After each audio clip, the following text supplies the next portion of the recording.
En la cavidad craneal se encuentra el encéfalo, el órgano principal del sistema nervioso central, que interviene en todos los procesos neurológicos del organismo. Está conformado por el cerebelo y el tronco encefálico. Se divide en dos hemisferios, el derecho e izquierdo, y en los lóbulos occipitales, los frontales, los temporales y los parietales. Su irrigación se da a través de 4 arterias que se ramifican y anastomosan en la base del cerebro, lo que da lugar al polígono de Willis, el cual brinda y asegura el flujo sanguíneo uniforme. Este se divide en dos sistemas, en uno arteria anterior o carotidio y uno posterior o vertebrobasilar. En el sistema carotidio, las arterias carotidas internas derecha e izquierda se ramifican y dan lugar a diversas arterias como la oftálmica, la cerebral anterior, la cerebral media y las comunicantes anterior y posterior. En el sistema vertebrobasilar, las arterias vertebrales se ramifican en la cerebelosa posterior inferior y se anastomosan para formar la espinal anterior y la basilar, que dan lugar a las arterias pontinas, la cerebelosa anteroinferior, la cerebelosa superior y la cerebral posterior. La enfermedad cerebrovascular es un trastorno en el cual el área del encéfalo es afectada de forma transitoria o permanente por una isquemia o hemorragia, estando uno o más vasos sanguíneos cerebrales afectados por un proceso patológico. Según su naturaleza, el LCV, enfermedad cerebrovascular, se puede presentar como isquemia o como hemorragia, en un 85 y un 15% de los casos respectivamente. La SB isquémica se produce por la disminución del aporte sanguíneo cerebral de forma total, que es una isquemia global, o parcial, que sería una isquemia focal. En la isquemia global disminuye el flujo sanguíneo cerebral en todo el encéfalo de manera simultánea debido a una hipotensión arterial marcada, que esto afecta a los hemisferios cerebrales de forma difusa, asociada o no a una lesión del tronco del encéfalo y o cerebelo. Sus causas más frecuentes son el paro cardíaco, la cirugía con circulación extracorpórea y cualquier cuadro de shock prolongado independiente de su etiología. Las consecuencias clínicas son el déficit cognitivo leve en la memoria, en la atención, el estado vegetativo persistente por necrosis neocortical y muerte cerebral por afectación tromboencefálica si la duración es elevada. Según la duración del proceso isquémico focal, se presentará como accidente isquémico transitorio o AIT o como infarto cerebral, en función de que el déficit isquémico revierta o no antes de las 24 horas. El AIT es un déficit muscular focal de menos de 24 horas de duración, siendo su duración habitual de escasos minutos. Es de comienzo brusco y máximo desde el principio. Puede ser un preludio de un ACV isquémico y su riesgo cifrado es del 5% durante el primer año, especialmente durante el primer mes, y en un 35% durante los siguientes 5 años. El riesgo más elevado es si el AIT obedece a una estenosis arterial grave o si es reciente o múltiple. El 20 al 50% de los ACV aterotrombóticos se preceden de un AIT, igualmente del 11 al 30% de los ACV cardioembólicos y el 12% de los infartos lacunares. El infarto cerebral o ictus se produce cuando la isquemia cerebral es lo suficientemente prolongada en un tiempo como para producir un área de necrosis tisular. Se considera como tal cuando el déficit neuronal tiene una duración superior a 24 horas. Estos se clasifican según su etiología y según su evolución clínica. Según su etiología se encuentra el aterotrombótico, que es una isquemia de tamaño medio o grande de topografía cortical o subcortical y de localización carotidia o vertebrobasilar, en el que se cumplen algunos de los criterios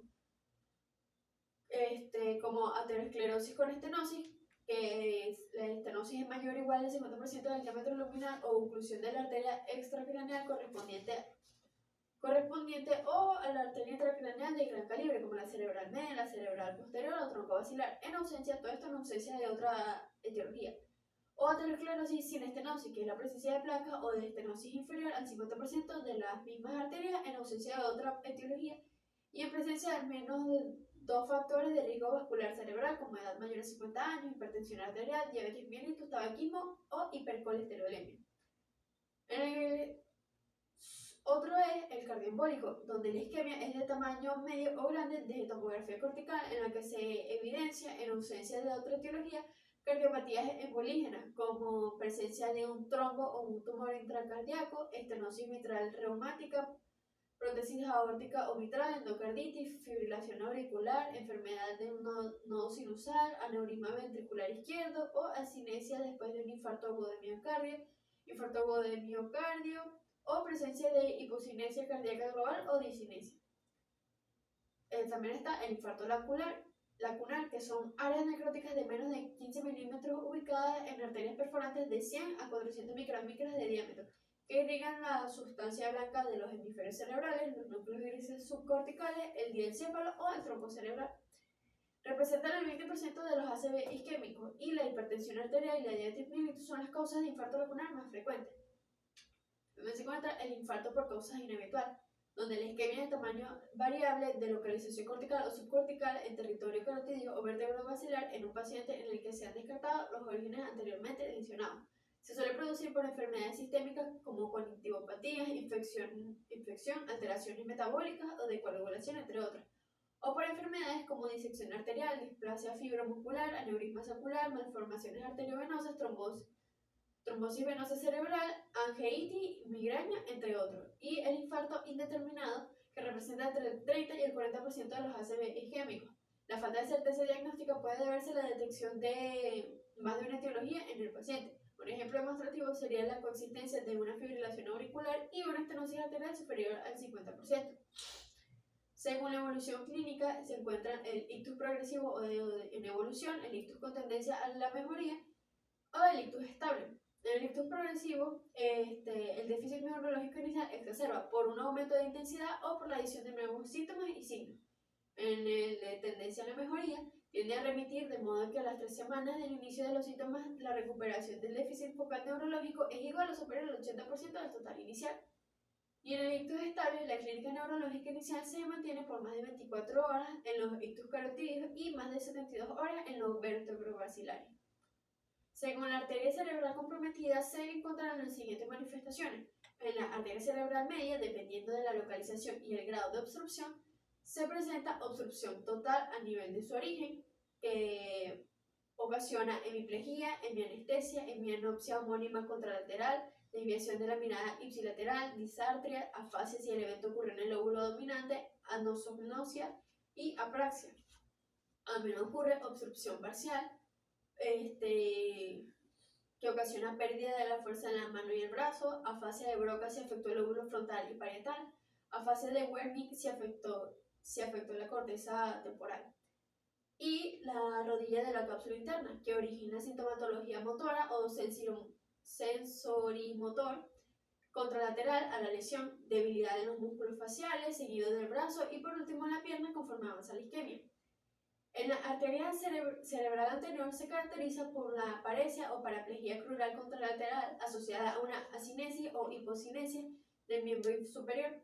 Otros hallazgos clínicos son apraxia ideomotora, hipoestasia crural, incontinencia esfinteriana, afasia transcortical motora, abulia, reflejos de depresión y el síndrome de mano extranjera. Se encuentran signos de afectación del sistema piramidal, mientras que en los miembros superiores hay una disminución de la conciencia motora y pueden aparecer cambios de la personalidad. En la arteria coroidea anterior, su obstrucción completa consta de hemiplegia contralateral, hemianestesia y hemianopsia homónima. En la carótida interna pueden no producir síntomas ni signos o pueden causar una isquemia cerebral masiva que depende del grado de anastomosis colaterales. Los signos y síntomas son los de oclusión de la arteria cerebral media e incluyen hemiparesia e hemihipoestasia contralaterales. Hay pérdida parcial de la completa visión del mismo lado, que rara vez es permanente. En la arteria cerebral posterior puede cursar con hemianopsia homónima contralateral por daño de la corteza calcarina, agnosia visual por isquemia del lóbulo occipital izquierdo y deterioro de la memoria por un posible daño de la cara medial del lóbulo temporal. Y en la arteria vértebro-basilar, los signos y síntomas clínicos son variados y pueden incluir pérdida de la sensibilidad termoalgésica homolateral de la cara y contralateral del cuerpo, ataques de hemianopsia o ceguera cortical completa, pérdida homolateral del reflejo nauseoso, disfagia y disfonía, vértigo, nistagmus, náuseas, vómitos, síndrome de Horner homolateral, ataxia homolateral y otros signos cerebelosos, hemiparesia unilateral o bilateral y coma. El ACV hemorrágico es la lesión debida a una extravasación de los vasos sanguíneos cerebrales hacia el parénquima cerebral o espacio subaracnoideo. Entre los tipos de ACV hemorrágico se encuentra la hemorragia intraparenquimatosa y la hemorragia subaracnoidea. La hemorragia intraparenquimatosa es la colección de sangre localizada en el tejido cerebral, originaria determinada por la rotura no traumática de un vaso sanguíneo. En pacientes menores de 40 años es causado principalmente por malformaciones vasculares o uso de drogas. En pacientes con edades intermedias predomina la hipertensión arterial y en pacientes mayores de 70 años la angiopatía amiloide y los anticoagulantes orales. Otras causas menos comunes son los tumores cerebrales y la vasculitis u otra arteriopatía. Dependiendo de su localización, se presenta hemorragia abdominal, y es el síndrome más frecuente, y los signos y síntomas neurológicos varían según el sitio preciso y el tamaño de la extravasación. Se caracteriza por hemiplegia que se deteriora conforme pasan las horas, cefalea o alguna otra sensación cefálica anormal. En unos minutos la cara se desvía hacia un lado, el habla se vuelve arrastrada agua-fásica, el brazo o la pierna se debilitan poco a poco y los ojos tienden a desviarse apartándose del lado de la extremidad parética. Aparece el síndrome de Babinski, al principio unilateral y después bilateral, respiración profunda, irregular o intermitente, pupilas dilatadas y fijas y a veces rigidez en descerebración. También puede presentarse la hemorragia talámica, de tamaño grande o moderado, que produce hemiplegia o hemiparesia. El déficit sensitivo suele ser grave, abarcando todo el lado opuesto, incluso el tronco. La fascia puede presentarse con lesiones en el lado dominante y negación contralateral. En casos de presentar defecto homónimo del campo visual, suele desaparecer en pocos días. En caso de extensiones de la hemorragia, puede producir trastornos oculares como la pseudoparálisis del abductor, con los ojos vueltos de manera asimétrica hacia adentro y un poco hacia abajo, parálisis de la mirada vertical y lateral, desviación forzada de los ojos hacia abajo, desigualdad de las pupilas con ausencia de reacción a la luz, ptosis ipsipalpebral, entre otros. Se puede presentar la hemorragia pontina, que suele sobrevenir en coma profundo en unos cuantos minutos, y el cuadro clínico está dominado por parálisis total, rigidez en descerebración y pupilas puntiformes que reaccionan a la luz, ojos de muñeca, y por lo general la muerte ocurre en pocas horas. En la hemorragia cerebelosa la evolución es de varias horas, cursa con cefalea occipital, vómitos, ataxia, mareo, vértigo, desviación de los ojos del lado contrario de la lesión, y en el transcurso de las horas pasa de estupor a coma.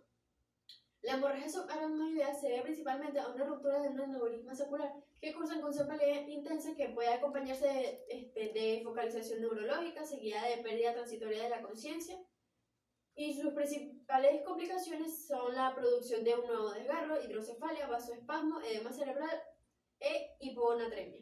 Si la arteria comprometida es la arteria comunicante posterior, presentará el paciente parálisis del tercer par craneal más dolor en el globo ocular. Si es en el seno venoso, presentará parálisis del sexto par craneal. Si es en la arteria cerebral anterior, presentará alteración del campo visual. Si es en la arteria cerebelosa, dolor occipital y cervical. Y si es en la arteria cerebral media, dolor ocular. En la escala de Huntington se clasifica la severidad de una hemorragia subaracnoidea no traumática, la cual se basa en el grado 1, que es asintomático, con cefalea leve y rigidez de nuca leve. El grado 2 se caracteriza por cefalea moderada o grave, rigidez de nuca y paresia de pares craneales. El grado 3 se caracteriza por obnubilación, confusión y leve déficit motor. El grado 4 se caracteriza por estupor, hemiparesia moderada a grave, rigidez de descerebración temprana o trastornos neurovegetativos. Y el grado 5 se caracteriza por coma y rigidez de descerebración. Cabe destacar que la expectativa de mortalidad es mínima en el primer grado y máxima en el quinto grado. En el diagnóstico de las SB se realiza la anamnesis para obtener información acerca del inicio de la sintomatología y los factores de riesgo. En la exploración física se ocultan las arterias carótidas en el cuello por la posibilidad de un soplo que es causado por un flujo sanguíneo normal, y se revisan los signos vitales. Los exámenes paraclínicos se utilizan para obtener una visualización completa del campo cerebral. Entre los más utilizados está la tomografía computarizada y la resonancia magnética. La tomografía computarizada tiene un valor diagnóstico del 95% y contribuye a identificar la topografía de un aneurisma roto, estratificar el pronóstico clínico y estimar el riesgo de algunas complicaciones como el vasoespasmo. La resonancia magnética tiene la misma sensibilidad y especificidad que la tomografía computarizada, y además permite detectar microhemorragias que pasan desapercibidas por la tomografía computarizada. A su vez es utilizada para determinar la ubicación del ACV. Se realiza la angiografía para detectar la etiología del sangrado y definir la anatomía del aneurisma. En la tomografía computarizada con angiograma tiene una sensibilidad y especificidad del 95 al 100% y se utiliza para detectar aneurismas mayores de 5 milímetros y ofrece también información sobre la presencia del calcio en la pared del aneurisma o la existencia de un trombo intraluminal, además de aportar información sobre la etiología de las hemorragias intraparenquimatosas. Pone en manifiesto el grado de actividad del sangrado y el riesgo de expansión del hematoma. En la angiografía por resonancia magnética o angiografía por tomografía computarizada se utilizan para determinar si hay vasos sanguíneos anormales en el cerebro. El Doppler transcranial permite la demostración y el seguimiento evolutivo de los vasoespasmos arteriales. En los pacientes debe procederse a un estudio hematológico completo con análisis de la coagulación, la función renal, el electrocardiograma y la radiografía de tórax. En el ecocardiograma se usa para determinar si el SB pudo haber sido causado por un coágulo sanguíneo proveniente del corazón. En el tratamiento de las SB isquémicas se encuentran las medidas generales, que son asegurar la permeabilidad de la vía aérea y la función ventilatoria del paciente, la monitorización cardíaca en las primeras 48 horas, así como la monitorización de la oxigenación mediante la pulsioximetría, la oxigenoterapia en pacientes con hipoxia, el manejo cuidadoso de la presión arterial, ya que una reducción excesiva puede disminuir la presión de perfusión cerebral e incrementar el daño isquémico, evitar el uso de fármacos hipertensivos por vía intravenosa, especialmente si tienen acción vasodilatadora, a no ser que la presión sistólica sea superior a 220 miligramos de mercurio o la diastólica superior a 120 miligramos de mercurio. Evitar la administración de sueros glucosados, ya que facilitan la producción de ácido láctico y el estrés oxidativo, que incrementan el daño isquémico. La rehabilitación y la movilización temprana, ya que promueven la recuperación y disminuyen la incidencia de complicaciones. Sin embargo, en el primer día, el paciente debe guardar reposo. Entre las medidas específicas se encuentra la administración de fármacos neuroprotectores que previenen la transformación del área de penumbra isquémica en infarto, los antitrombóticos que previenen la formación y progresión trombótica, la recurrencia temprana, las trombosis, las trombosis venosas profundas y la embolia pulmonar y la trombólisis.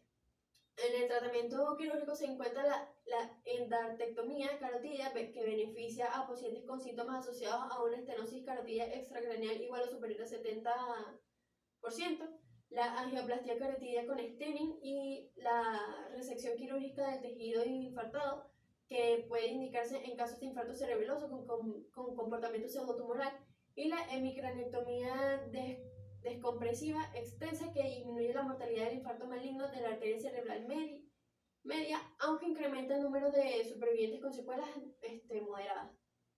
En el tratamiento de la SB hemorrágica se encuentra que se inicia asegurando la vía respiratoria y el estado hemodinámico. Se recomienda reposo absoluto, elevar la cabeza del paciente a 30 grados y evitar todo tipo de esfuerzo y estímulos externos.